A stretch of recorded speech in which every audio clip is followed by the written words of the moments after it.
Итак, представьте себе человек, который очень плохо пародирует храм. Несколько интерпретаций.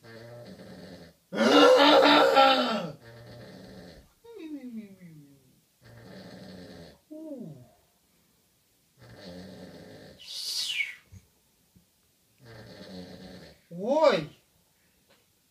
И другими словами, что вы делаете? Что вы делаете?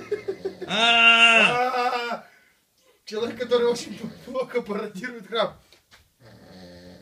Что вы делаете? Бля.